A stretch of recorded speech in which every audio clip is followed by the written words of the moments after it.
Når danskerne fylder indkøbsvognen, betyder det lille røde ø mere og mere. I Kvickly i Åbyhøj har økologien fået sin helt egen afdeling.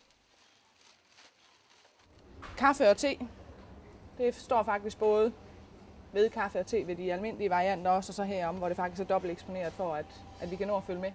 Salget af økologiske varer er steget markant. Det er der en logisk forklaring på. Jamen, økologi er blevet meget mere tilgængelig for mange flere forbrugere i Danmark.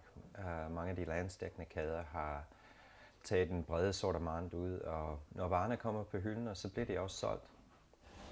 Faktisk tidligere, der gik der ikke frygtelig meget af sådan noget, men altså øl i økologisk også, er der begyndt at komme mange forskellige varianter af også, og sådan noget, det går der også meget af. Men hvem er det, der tømmer Kvicklys hylder for økologiske varer?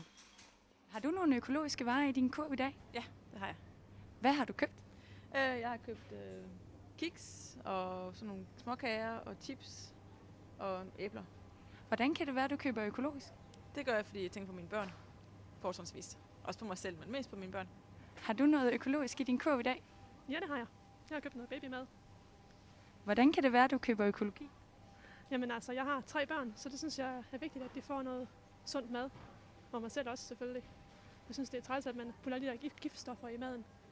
Hvis jeg synes, at det er prisen værd, altså. De kan godt være for dyre, men jeg foretrækker økologisk.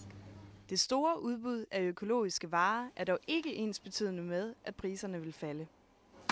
Det koster mere at producere økologisk. Man kan ikke proppe flere svin ind i stalden, de skal have god plads. Man kan ikke presse jorden mere, end det kan holde til. Så det vil være nogle mere udgifter og et lidt mindre udbytte ud for produktionen, der gør, at prisen er lidt højere.